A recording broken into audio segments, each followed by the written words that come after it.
ظاہر ہے بہت سخت دباؤ اور جبر ہے آپ کے اوپر، تو ایسے موقع پہ ایسا کام کرنے کی ضرورت ہے جس سے آپ کو ثابت قدمی ملے اور اللہ کا قرب حاصل ہو۔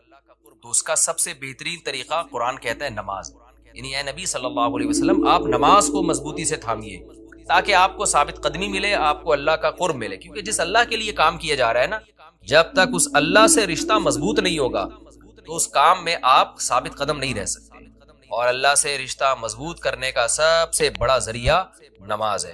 اس لیے قرآن کہتا ہے اقیم الصلاۃ، آپ نماز قائم کیجئے لدلوک الشمس، سورج کے ڈھلنے کے وقت۔ سورج کب ڈھلتا ہے؟ جب بالکل بلندی پہ جا کے ڈھلنا شروع ہوتا ہے تو ظہر کا وقت شروع ہوتا ہے، الی غسق اللیل، رات کے اندھیروں تک۔ یعنی اس میں چار نمازیں آ گئی۔ سورج جب ڈھلتا ہے نا بالکل بلندی پر ہوتا ہے، تھوڑا سا ڈھلتا ہے ظہر کا وقت، مزید ڈھلان پیدا ہوتی ہے عصر کا وقت، مزید ڈھلتا ہے مغرب کا وقت، اور پھر الی غسق اللیل، سورج تو غائب ہو جاتا ہے مغرب کے بعد، پھر رات کے اندھیرے میں یعنی عشاء کا وقت، وقرآن الفجر، اور فجر کے وقت میں، فجر کی تلاوت کے وقت میں۔ تو قرآن میں اشارہ کر دیا کہ اصل تلاوت کا وقت ہے ہی فجر کا۔ آج بعض اماموں کو ہم نے دیکھا فجر میں بڑی مختصر تلاوت کرتے ہیں، یہ بالکل غلط ہے۔ سنت ہے فجر میں طوال مفصل، یعنی سورہ حجرات سے لے کے سورہ بروج تک کی جو لمبی لمبی صورتیں ان کو تلاوت کیا جائے۔ تو فجر کے قرآن کے وقت بھی آپ نماز قائم کیجئے۔ ان قرآن الفجر، بے شک فجر کا جو قرآن ہے، فجر میں جو تلاوت ہے، کانا مشہودا، اس میں حاضر ہوتے ہیں۔ کون حاضر ہوتے ہیں؟ حدیث سے پتہ چلتا ہے فرشتے۔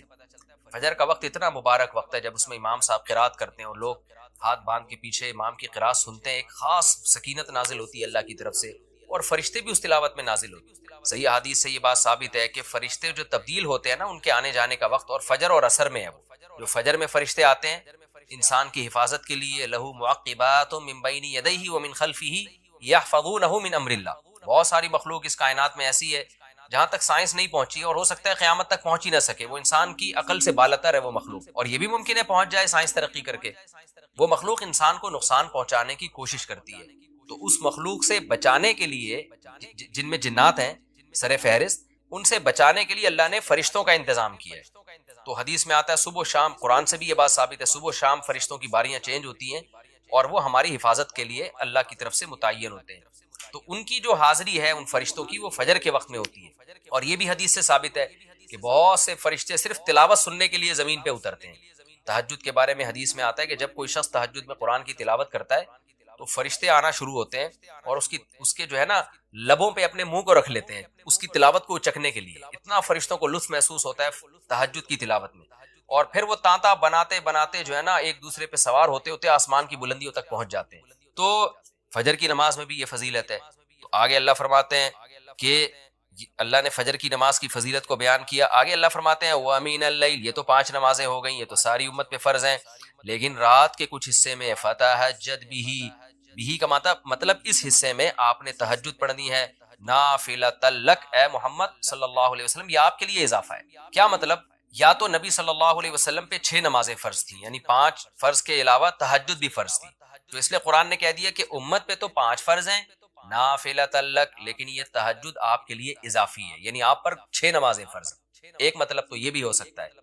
اور جو علماء اس کے قائل ہیں کہ نہیں نبی پر تہجد فرض نہیں تھی، تو ان کے نزدیک اس آیت کی تفسیر یہ ہوگی کہ یہ آپ کے لیے ایک اضافہ ہے اللہ کے قرب حاصل کرنے کا، یعنی 5 نمازیں تو پڑھنی ہی پڑھنی ہے، لیکن آپ اللہ کے قرب کے لیے ایک اضافی چیز بھی آپ کو دی جا رہی ہے تاکہ آپ کے درجات اور زیادہ بلند ہو۔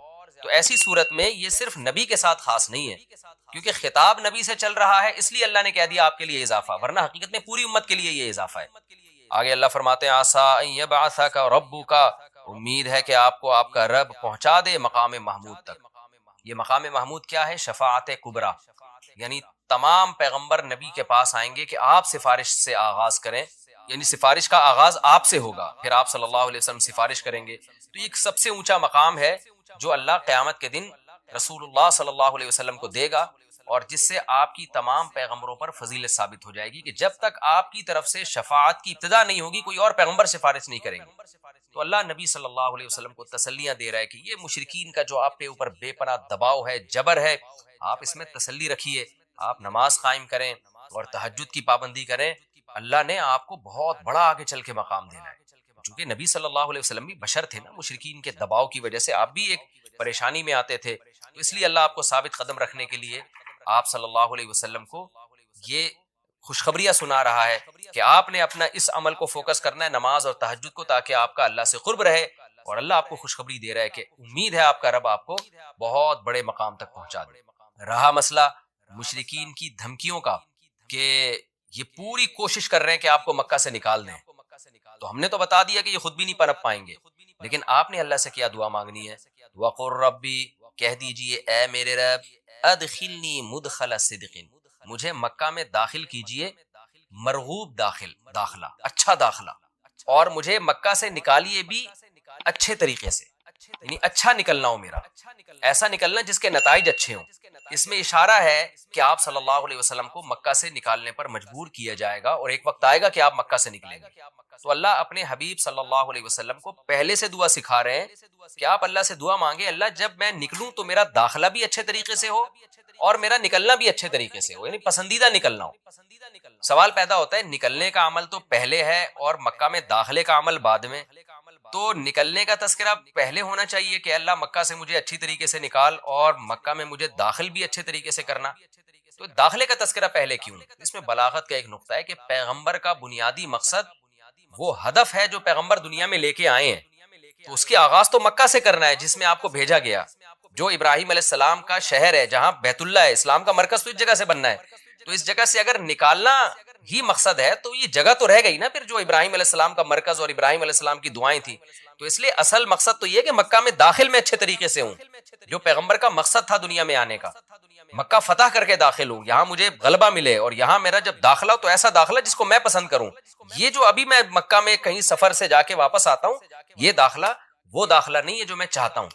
تو چونکہ مکہ سے نکلنا مقصد نہیں ہے، نکالا اس لیے جا رہا ہے تاکہ داخلہ ایک طاقت کے ساتھ ہو اور اچھے طریقے سے داخلہ ہو، اس لیے اس داخلے کا تذکرہ پہلے کیا جا رہا ہے۔ ہاں وہ داخلہ اس وقت تک ممکن نہیں ہے جب تک مکہ سے ایک دفعہ آپ کا خروج نہ ہو، تاکہ مدینہ میں ریاست بنے اور آپ 10,000 کا لشکر لے کر فاتحانہ انداز سے مکہ میں داخل ہوں، اور جس مقصد کے لیے اللہ نے آپ کو بھیجا تھا وہ مقصد پورا ہو۔ وہ مقصد نکلے بغیر پورا ہو نہیں سکتا، اس لیے نکلنے کا تذکرہ کر دیا، ورنہ اصل مقصد تو یہ ہے کہ اللہ میں مکہ سے نکلنا نہیں چاہتا، میں مکہ میں داخلہ چاہتا ہوں۔ داخلہ ایسا ہونا چاہیے مدخل صدق، سچا مرغوب داخلہ ہونا چاہیے۔ چنانچہ اللہ نے آپ کی دعا قبول کی، اور جب نبی مکہ میں داخل ہوئے نکلنے کے بعد، تو کیسا بہترین آپ نے کا داخلہ ہوا کہ 10,000 کا لشکر لے کر آپ گئے، اور مشرکین مکہ آپ سے معافی کی بھیک مانگ رہے تھے۔ یہ مکی آیتیں اس وقت تو ظلم کے پہاڑ توڑے جا رہے تھے، لیکن پیغمبر سے اس طرح کی دعائیں کروائی جا رہی تھی، وَأَخْرِجْنِي مُخْرَجَ صِدْقٍ، اور اللہ مرغوب نکلنا ہو، یعنی جب میں نکلوں تو بھی میرا اچھا ٹھکانہ ہو۔ چنانچہ آپ کا نکلنا بھی بڑا اچھا ہوا کہ پورا مدینہ آپ کے استقبال میں کھڑا ہوا تھا، اور طلع البدر علینا من ثنیۃ الوداع، یہ جو ترانے ہیں یہ مدینہ کی بچیاں آپ کے استقبال میں پڑھ رہی تھی، تو آپ کا نکلنا بھی اچھا ہوا، یعنی مدینہ میں داخلہ جو مکہ سے نکل کے، اور پھر جو مکہ میں آنا وہ تو اس سے بھی زیادہ عزت اور شان کے ساتھ ہوا۔ وَاجْعَلْ لِي مِن لَّدُنْكَ سُلْطَانًا نَصِيرًا، اور اللہ تو بنا دے میرے لیے اپنے پاس سے زبردست طاقت جس میں میری مدد ہو، غلبہ دے دے مجھے مشرکین پر۔ یہ بھی مستقبل کی دعا ہے جو ان حالات میں نبی سے منگوائی جا رہی ہے، اور اللہ نے آپ کی ساری دعاؤں کو قبول کیا، سلطان نصیر بھی دے دیا آپ کو، غلبہ بھی دے دیا مکہ پہ، ایسا غلبہ جس میں اللہ کی مدد تھی، اور وہ کمزور غلبہ نہیں تھا، طاقتور غلبے کو سلطان کہا جاتا ہے۔ اور مدینہ میں جانا بھی آپ کا پسندیدہ ہوا، اور مکہ میں آنا بھی آپ کا پسندیدہ ہوا۔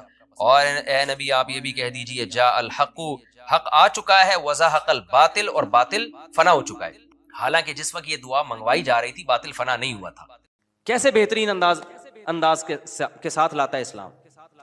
یہ بھی ہو سکتا تھا کہ خام خواہ کی قربانی دلوائی جاتی کہ 5 دفعہ تم نے الٹے لٹکنا ہے تاکہ پتہ چل جائے تمہارا اللہ سے کیا ہے، ریلیشن ہے، تو یہ بھی تو قربانی ہوتی کہ نہیں ہوتی، لوگ دلوا رہے ہوتے ہیں۔ فوج میں نا جب ہم جو NCC کی ٹریننگ کی ہے نا کالج میں، تو وہ فوجی صوبے دار ہمیں ٹریننگ دیتے تھے، تو وہ یہ ثابت کرنے کے لیے کہ میں آفیسر ہوں، بعض دفعہ خام خواہ میں ڈنٹ پہ لو بیٹھ کے، چلو بھائی اب فوجیوں میں ہوتا ہے نا تاکہ آفس کے آرڈر کو فالو کرنے کا جذبہ پیدا ہو، اب ڈنٹ پیل رہے ہیں، ہمیں پتا تھا بھائی یہ ڈپس لگانے پڑیں گے آپ کو، ٹھیک ہے نا، وہ کہتا ہے جب کھڑے ہو کر دوبارہ لگاؤ، تو یہ سکھایا جاتا ہے فوجیوں کو قربانی کا جذبہ پیدا کرنے کے لیے۔ تو اللہ میاں ایسے بھی کر سکتے تھے کہ بس الٹے لٹک جاؤ، ٹھیک ہے نا، 5 ٹائم قربانی دلوائی ہے، لیکن ایسے طریقے سے دلوائی ہے کہ اس میں ہمیں روحانی سکون ملے، اس میں ہمارا اللہ سے ریلیشن قائم ہو، اس میں ہمیں لطف اور مزہ آئے، ہماری دنیا بھی سدھر جائے اس سے، ہمیں حکم دیا سب سے پہلے فجر کی نماز رکھی تاکہ مسلمان صبح دیر سے اٹھنے والی قوم نہ بنے.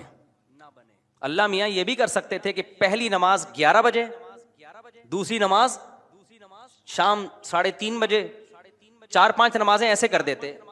جہلم والی سرکار نے تو کر دی, فجر رکھی ہے اور ظہر کے بارے میں بولا ہے کہ عصر سے 20 منٹ پہلے آپ ظہر عصر پڑھ لیں اور غروب آفتاب ہوتے ہی مغرب عشاء بھی اکٹھی پڑھ لیں. تو یہ عملی طور پر 2 نمازیں ہوئی ہیں, ٹھیک ہے نا. 5 نمازوں کا مطلب ہوتا ہے اپنی تمام مصروفیات کو دوبارہ سے فارغ کر کے نماز کے لیے آنا. ظہر میں آپ سارے کام چھوڑ کے آتے ہو, پھر واپس چلے جاتے ہو, پھر عصر میں الگ سے آتے ہو, پھر واپس چلے جاتے ہو, پھر مغرب میں الگ سے آتے ہو, پھر واپس چلے جاتے ہو, پھر عشاء میں الگ سے آتے ہو. یہ 5 دفعہ قربانی دلوائی جا رہی ہے. اگر اس طرح سے نمازیں اکٹھی کرنے کا اسلام میں حکم ہوتا تو 3 دفعہ قربانی ہوتی, 5 دفعہ قربانی نہیں ہوتی.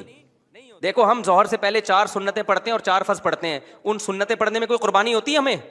اس لیے کہ تو نماز کے لیے آئے ہوئے ہی ہیں نا. تو اگر ہم 4 فرض کے ساتھ 4 عصر بھی پڑھ لیں تو عصر کی قربانی تھوڑی ہی پھر یہ.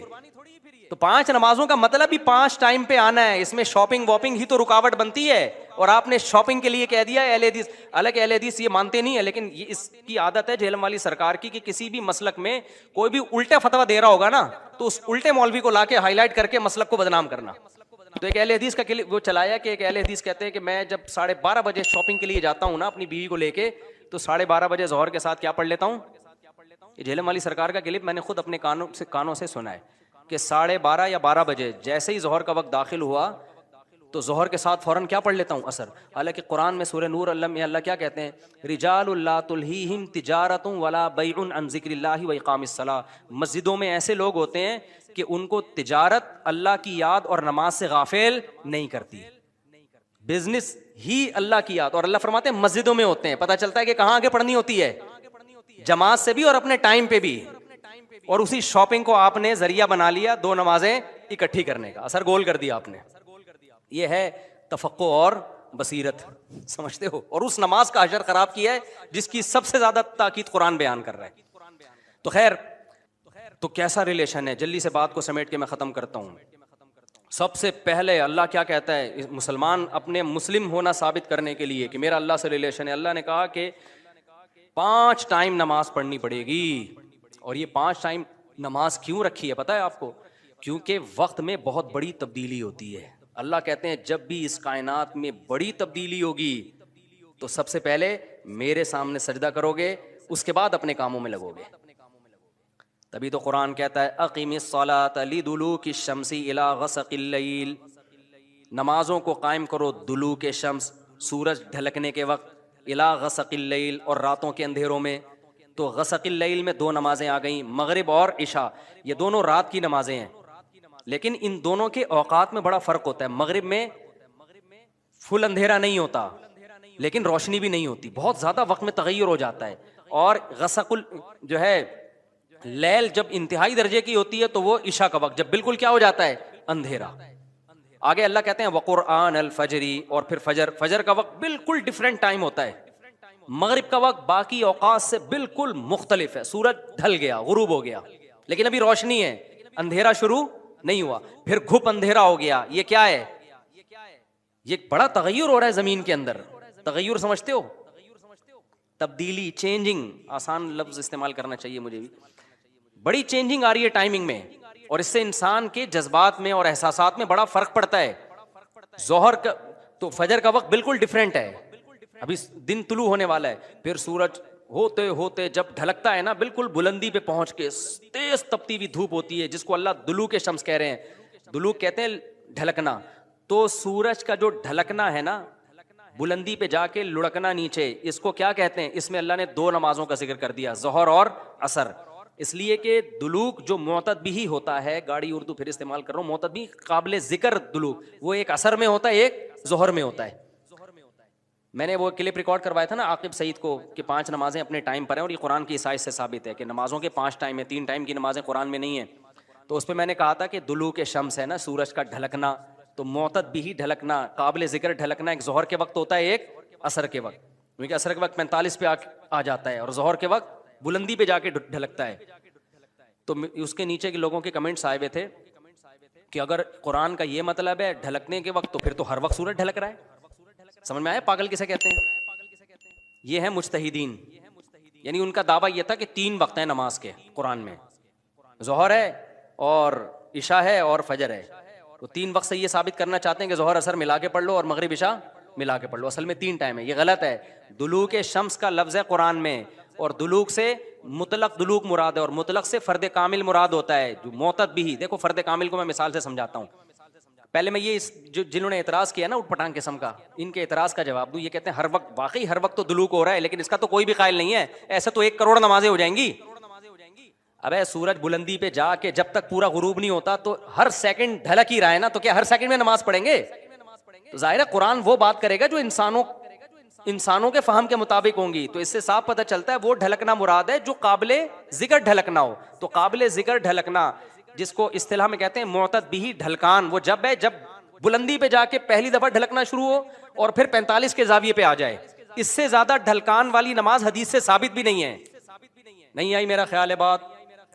تو مطلق سے فرد کامل مراد ہوتا ہے. اس کو میں مثال سے سمجھاتا ہوں. دیکھو میں آپ سے کہتا ہوں چائے لے کر آؤ، آپ برف ڈال کے ٹھنڈی چائے لے آئے. میں کہوں گا یہ کیا لے آیا؟ آپ کہیں آپ نے بولا تھا گرم چائے لاؤ. میں بولوں گا جب میں نے چائے کا لفظ مطلق بولا ہے، اس کے ساتھ کوئی گرم یا ٹھنڈے کی قید نہیں لگائی، تو اس سے فرد کامل ہی مراد ہوتا ہے. کامل فرد چائے کا کیا ہے؟ کامل درجے کی چائے کیا ہے؟ جو گرم ہوتی ہے، درمیانی درجے کا میٹھا ہوتا ہے اور مناسب سی پتی ہوتی ہے. میں نے آپ سے کہا چائے لے کر آؤ، آپ 6 چمچ زہر بنا کے نا پتیوں کے ڈال کے لے آئے. اور سب میں نے کہا یہ کیا لے کر آیا ہے؟ آپ کہہ رہے ہیں، آپ بول رہے ہیں چائے. میں کہا بھائی تو زہر بنا دی. تو آپ بولو آپ نے یہ تھوڑی کہا تھا نارمل چائے، آپ نے تو چائے بولا تھا. تو چائے میں تو کوئی بھی چائے. سمجھ میں آ رہی ہے بات کہ نہیں آ رہی؟ یہ چیزیں اصول فقہ میں پڑھی جاتی ہیں جو آج کل کے اسکالرز نے نہیں پڑھی. تبھی قرآن و حدیث کا مطلب بھی ان کو سمجھ میں نہیں آتا. تو المطلق اذا اطلق یراد به الفرد الکامل، یہ اصول فقہ کا مسئلہ ہے اور لغت کا بھی مسئلہ ہے. یہ قاعدہ ہے، ضابطہ ہے کہ جب بھی کوئی لفظ علی الاطلاق بغیر کسی قید کے بولا جائے گا تو فرد کامل مراد ہوتا. اکمل نہیں، اکمل کا مطلب بہت اوپر کی زعفران والی چائے، نہ نہ نہ، فرد کامل جو ناقص نہ ہو. زعفران والی چائے لے آؤ گے پھر بھی برا لگے گا. آپ بولو گے بھائی مفتی صاحب آپ نے چائے بولا تھا اور کہا تھا کہ فرد کامل مراد ہوتا ہے، تو میں اس میں زعفران ڈال کے لے آیا. اب میں پتہ نہیں زعفران پیوں نہیں پیوں یار، تو کیا کر کے لے آیا؟ میں تو کامل نہیں، میں تو اکمل. تو میں بولوں گا قاعدہ یہ ہے کہ مطلق جب بولا جاتا ہے تو نارمل جو کامل ناقص نہ ہو، اکمل مراد نہیں ہوتا اس سے. سمجھتے ہو؟ تو یہ قاعدے قرآن و سنت پہ بھی جاری ہوتے ہیں، کیونکہ اللہ میاں نے بھی تو کلام کیا ہے نا، نبی نے بھی تو کلام کیا ہے. تو نبی کے کلام میں بھی وہی لغت کے قاعدے چلیں گے جو عام قاعدے ہیں. سمجھتے ہو گے نہیں سمجھتے؟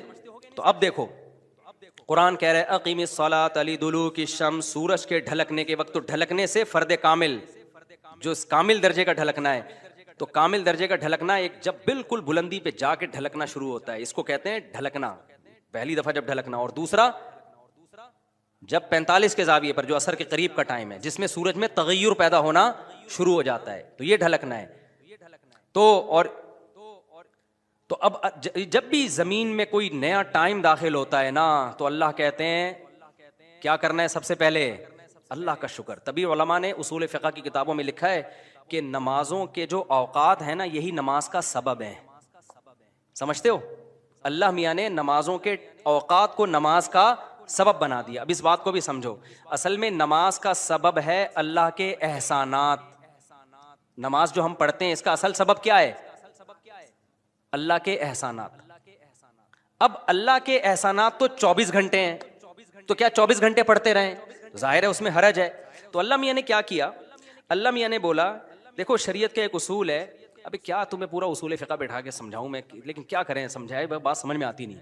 دیکھو شریعت کا اور کامن سینس کا بھی ایک اصول ہے کہ جب کسی، پہلے میں مشکل اردو میں سمجھاتا ہوں پھر ایکسپلین کروں گا. جب کسی حکم کا مدار حقیقت کسی حقیقی سبب پہ رکھنا ممکن نہیں ہوتا نا، تو سبب ظاہر پر حکم کا مدار رکھا جاتا ہے. مشکل ہے مجھے پتا ہے، آسان کر کے سمجھا رہا ہوں. دیکھو ہم جو سفر میں 2 رکعتیں پڑھتے ہیں، اس کی اصل وجہ ہے مشقت. کیوں ہم 2 رکعتیں پڑھتے ہیں؟ بھائی ٹینشن ہے سفر میں. اللہ نے نماز کیا کر دی کہ بھائی سفر میں آدمی ایسے راحت میں نہیں ہوتا جیسے گھر میں ہوتا ہے نا. تو اللہ میاں نے کیا حکم دیا کہ بھائی کتنی پڑھنی ہے؟ 2 پڑھنی ہے. تو اصل جو وجہ ہے نا سفر میں 4 کی 2 جو اللہ نے کر دی ہیں، اس لیے کہ سفر میں آدمی اتنی خوشی اور راحت میں نہیں ہوتا بلکہ تھوڑی سی ٹینشن میں ہوتا ہے. لیکن اگر اللہ تعالیٰ یہ کہتے کہ ٹینشن ہی پر حکم کا مدار ہے، تو یہ ٹینشن کم ہونے کے بجائے بڑھ جاتی. وجہ اس کی ہے کہ ہم سوچتے رہتے پتہ نہیں مجھے سفر میں ٹینشن ہو بھی رہی ہے کہ نہیں ہو رہی ہے. یہ تو اس لیے تاکہ لوگوں کو تھوڑا سا دعا مانگنے کا سلیقہ آ جائے. تھوڑا سا اللہ کے سامنے گڑ گڑانے کا ذوق پیدا ہو جائے. لیکن ہمارے ہاں جیسے ایسے لوگ آپ کو ملیں گے جو سال میں ایک دفعہ نہاتے ہیں عید کے دن, وہ بھی کوئی مشورہ دیتا ہے ان کو, تو ایسے لوگ بھی ہول سیل کے حساب سے موجود ہیں جو سال میں ایک دفعہ دعا کرتے ہیں, اور وہ اس لیے دعا میں آتے ہیں کہ چلو کبھی زندگی میں توفیق نہیں ملی تو آج ختم قرآن ہے, دعا میں شریک ہو جاؤ. غنیمت ہے, یہ نہ ہونے سے یہ بھی بہتر ہے. لیکن حقیقت یہ ہے کہ جس کو تنہائیوں میں اللہ کے سامنے مانگنے کی عادت کا چسکا لگ گیا, اس کی زندگی بن جاتی. ہر ایک کا اپنا تجزیہ ہوتا ہے نا, بزرگوں کے ارشادات بھی ہوتے ہیں, فلاں بزرگ نے یہ فرمایا, فلاں نے یہ فرمایا, فلاں نے یہ ہوتا ہے نا, ان کے اپنے ذوق ہوتے ہیں. میں بزرگ تو نہیں ہوں لیکن آج کل فرما بہت کچھ رہا ہوں. تو اگر آپ کہہ سکتے ہیں جی میں نے یہ فرمایا, فرمانے پر گورنمنٹ کی طرف سے کوئی پابندی نہیں, اور تجربے انسان شیئر کر سکتا ہے, اس پہ بھی کوئی پابندی نہیں ہے. یہ میں اس لیے کہہ رہا ہوں کہ یہ نہ سمجھنے کہ مفتی صاحب بہت بڑے آج کل بزرگ بنے ہوئے ہیں اور آج کل فرمانا بھی شروع کر دیے انہوں نے. فرمودات ہوتے ہیں نا بزرگوں. ایک بات خوب اچھی طرح سمجھ لیں کہ دعا سے زیادہ مشکل عبادت میرے علم میں کوئی نہیں ہے. دنیا کا سب سے مشکل کام کیا ہے؟ دعا مانگ. اور دعا سے بڑی عبادت بھی کوئی, بولو نا بھائی, مشکل بھی اور سب سے بڑی. بڑی کا مطلب کیا ہے؟ اللہ کا قرب, اللہ سے تعلق, اللہ سے محبت, اللہ اور بندے کا لنک جتنا دعا کے ذریعے بنتا ہے. میرا اپنا تجربہ یہ ہے کہ اتنا کسی اور عبادت سے نہیں, حتیٰ کہ روزے, زکوٰۃ, نماز سے بھی نہیں بنتا. میرا تجربہ ہے, غلط بھی ہو سکتا ہے. ابھی میں نے ارشاد فرمانا بولا تھا نا, ارشاد فرمایا. فرمایا پر تو آپ تھکے ہوئے بھی ہیں, تھوڑا سا چٹکلے بھی سنا دیتا ہوں. فرمایا پہ بہت دفعہ ایک لطیفہ سنا چکا ہوں, نئے نئے لوگ آ جاتے ہیں. ہمارے ایک دوست تبلیغی جماعت میں گئے, کوئی دیہاتی بھی ان کے ساتھ تھے. جب انہوں نے بیان شروع کیا کسی گاؤں میں, تو بیان میں کہنے لگے فرمایا جو آدمی نماز نہیں پڑھتا وہ ایسے ہے جیسے زنا کرنے والا. فرمایا جو آدمی نماز نہیں پڑھتا وہ ایسے جیسے قتل کرنے والا. فرمایا ایسے فرمایا کیا کہہ کے حدیثیں آ رہی ہیں. یہ صاحب کہتے ہیں میں نے سوچا کہ یار یہ حدیثیں آج میں پہلی مرتبہ سن رہا ہوں. فرمایا ہم نے تو کبھی نہیں سنا کہ نبی نے ایسے فرمایا. کہہ رہے میں نے بیان کے بعد اس کو پکڑ لیا کہ یار آج تو نے اتنا کچھ کہا کہ فرمایا. ہم جب کہتے ہیں فرمایا تو مراد نبی نے فرمایا نا.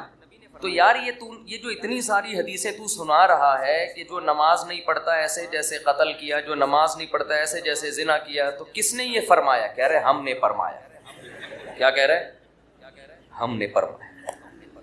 ہم نے کہا بھائی یہ تیرے فرمودات کے لیے لوگ یہاں نہیں بیٹھے, کچھ بھی فرما دیتے. لیکن جیسے اس نے کچھ بھی فرما دیا, گورنمنٹ کی طرف سے فرمانے پر پابندی نہیں ہے, لیکن اس نے تو ویسے ہی فرما دیا نا. لیکن میں جو کچھ فرما رہا ہوں اس کے پیچھے ایک تجربہ ہے, ایک لاجک ہے, ایک دلیل ہے, ایسے ہی ہوائی بات نہیں ہے. سب سے زیادہ انسان کو اللہ کے قریب کرنے والی عبادت دعا. سب سے مشکل عبادت بھی کون سی ہے؟ بولو, دعا.